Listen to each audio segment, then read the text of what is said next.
Hello, this is High Templar with my Total War Warhammer DLC news.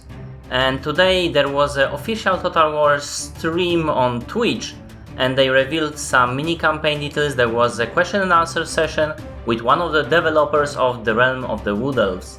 And I actually thought that today's there won't be that many information. I didn't want to make a special video for it, but I cannot resist, this is just too big. So if you don't want to watch entire 2-hour stream and you want to have this compressed and you want to have some my thoughts on this subject, please listen. Firstly, we'll have, this is Oak of Ages obviously, and this is the main point of your campaign. You will have to level it up and do some quest battles to win it, both with the mini campaign and with the grand campaign, or so I believe right now. And I also said the mini campaign will be beautiful.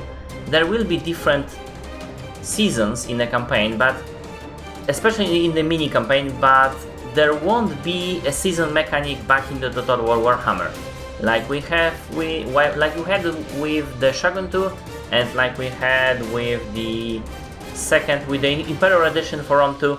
Nothing like that. They won't be spring, summer and so on. But there will be realms of eternal winter and eternal summer in the Atel Loren. If you want more information about that, please see my Wood Elves speculation part 4, which I released like a month ago or so. So this is all very cool. We will have some different vibrant environment, and also for the quest battles they do tell us that it will be looking very nice indeed. We will also get some amber from the quest battles, and this is very important because amber is used for everything, including the victory. So it is even more of an incentive to actually do those quests. And this is great because I've been stalling in my let's play for doing this quest because it was just not the right moment, and now I will be more focused on actually doing that. There is also more information about those quest battles. They said it won't be just a clashing of two forces, there will be some interesting mechanics, and we already seen that in the footage done by Eurogamer, who actually revealed some information, some mechanics when you are playing with Morgor, you are playing against Morgor, that he is an aura that makes him temporarily invincible, or at least less. Some pretty big ward save is giving him and some of his units. So you need to basically withdraw at that moment and attack only when this aura is at its weakest. So I'm looking forward to more such interesting mechanics in those quest battles. I'm really looking forward to it. So then we have some more information on the amber.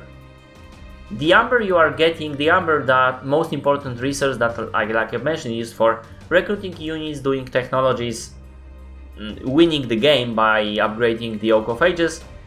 You are getting it by capturing settlements. However, if you lose the settlement, you will lose the amber. And if you are getting amber by alliance, because you can also do that, if you are aligning yourself with someone else, you are getting their amber. But if you lose that alliance, you will be losing that amber. And the dev said you should never ever go in the negative with amber, because it will be a huge problem for you. There will be some public order penalties, there will be some unit upkeep penalties, and some more. So pretty bad from what he says. Then there is another very nice information about the mini campaign itself. The mini campaign will not only have co-op version, because you could play co-op version, one player taking Korean and one playing Durtu, which would be awesome, and this will be option also in the grand campaign, I believe. But you can also play head to head in the mini campaign, and that is awesome news. Awesome, I would see some people I know want to play head to head with me on this particular campaign, and also I already can project that they would win, but never mind that. Then we have quick info. we already know that you need Amber to buy some units from the other side of the fence. So if you are playing Durtu, Elves will cost you Amber. If you are playing Orion, Freeman will cost you Amber. However, Forest Dragon is on Durtu side, which I'm really happy to hear, because I love Forest Dragons and I love Durtu. I will be playing him. And what else? Then we know a little bit of info about Dryads. Although they do look amazing, they also have Vanguard deployment, and this will be something useful to, use in the battle. Then quickly let's go back to the Spellsingers. I want to have it as fast as possible. We don't actually know much more about Orion, so I'm just showing you the images of Orion. He's actually quite big, like 10 feet or so, those guys said. But yeah, nothing new here. But when it comes to the Spellsingers, which you can see right now, and they are nicely floating, you've seen them on the trailer, and you've seen if you watch the quest battle for the Wood Elves, you've seen them floating around. They do look amazing. There is several things the guy said. Firstly, they would have several realms of magic. We already knew that they will have life magic. They will probably have a shadow magic, but also the guy said there will be hurling fireballs, which I think might be actually his mistake, but he did said that, so there's that. And also there will be some options for those for mounts. So for Spellsingers there will be Elven Steed, there will be an Eagle, and there will be a Unicorn. Yes, we will have unicorns, and I believe the Unicorn will also be available for the female Glade Lord, if you want to take that one into the battle. So really, and they did quite a lot of work from what I can see here on those unicorns. This is obviously just an artwork, but still they do follow this artwork pretty well. If you've seen to the Spellslingers and you've seen how they looked in the actual game, you would notice that this is pretty accurate. So looking forward to see those unicorns. I was actually surprised that they didn't do it. Then let's go to the Stalkers. So few informations about them. They are actually dual wielders. They do wield two swords, which looks very small on this particular image, but they have those. They do have stalk. They can move and be hidden. They can shoot and be hidden. And they have two interesting buffs. They have reload buff when they are far away from the enemy, and they have some armor piercing damage buff when they are close to the enemy, which is also very interesting to see. And also they have homing arrows. Yes, you heard that right. Those guys have homing arrows. I do expect them to work pretty much the same way as homing works with Firebolt, for example. So yeah, I really like to see those in actions. I will have few of those for sure. Then we have War Dancers. The War Dancers will have two different variants, and this is not as I expected. First will be one dual wielding with those two swords, and those will be more aggressive ones. And there will be Spear one, which will actually be more defensive one, and then could be taking the cavalry charge, which is, interesting to see. But also they will have some shadow dances. They looked into the tabletop and they've seen some of them, and he said that some of those will be interwoven into their stats, but some of them you will be actually able to use, and they don't want to be too micromanage heavy, but you will have something. And for example, one of those will be Storm of Blades. He mentioned those specifically by name, so we might expect to see those. Then some more information about Athen-Loren itself. The Athen-Loren cannot be taken, cannot be actually, other force like Bretonia cannot take it the same way as Norska. You could burn it down, but you cannot take it for your own. In co-op, if you are playing co-op with somebody and you are playing Durtu and Orion will have the Oak of Ages, which is, important information.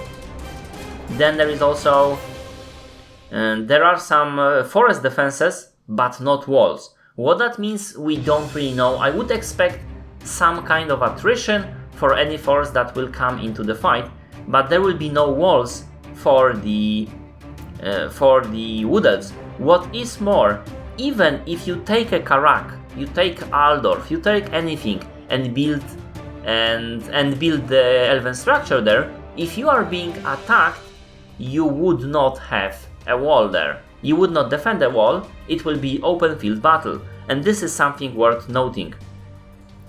Let's go further. There will be a Wildwood in a game, so yes, that's great. All people who know the lore, Wildwood is they are already excited. Wildwood is basically a prison for the forest spirits who were not very fond of elves, and they want to kill them all. And there will be, they said something about one of the ancient treemen who is living there. I would really like to see some of those in quest battle or something. So yeah, looking forward to it. You will be able to get both. Both genders of the Glade Lords into the multiplayer, and they will have different mounts. So that's why I expect you will be able to get those unicorns for the female Glade Lord. And also they said specifically that there will be no forest corruption, as we all expected for this game, so slightly disappointing. But also it would be hard to implement, and there will be, if you are playing someone against the elves and there is like 3 different corruptions, vampire corruption, and there is chaos corruption, and there is wood elf corruption, that would be pretty hard to actually even show on the map. So not really that disappointed, but slightly disappointed. Then they actually revealed a free LC. We are getting free LC. If you are having a Beastman, you will have a Morgur himself. So he will be available as a Grand Campaign Legendary Lord. They mentioned Grand Campaign, so it pains me to see you will not be able to play him in the mini campaign, but we know he will be present in the mini campaign in the quest battle, probably the final quest battle actually for the Wood Elves. And what is even more cool, as in tabletop, he will be actually generating chaos spawn, and this guy said he will be generating chaos spawn from the dead enemy units, which is very, very cool indeed. Also, if you're interested where he will be starting in the Nordland in the Grand Campaign. And finally, we are getting Harpies. We will also get Harpies for the Beastmen, and they will be available. You will be able to get them, and we've seen at least 2 of them, 2 different models. So yeah, I'm really hyped for this. Is also part of the free LC, and I'm really hyped for that. And the last information that was in the stream that I think is really interesting, that not only will get some Shadow Lore for the Empire, but there will be a vampire from the vampire counts that will be able to cast Shadow Lore spells. And this is great news, and this DLC looks more and more interesting, and at the point I didn't even thought it might actually be greater, it is. So very hyped to this, and I'm looking forward for more news. If there will be more news that I think are like great heavy news, I will make a video for it tomorrow. If there will be something very short, I will make some more kind of a package and put it on the weekend. So yeah, that's pretty much it. I hope you like it. If you did, press like, comment if you will, and see my other videos in Total War Warhammer, my DLC analysis, news and speculation videos, but also my mechanics videos for Total War series and my Let's Plays in different games. Thank you for watching, and see you later.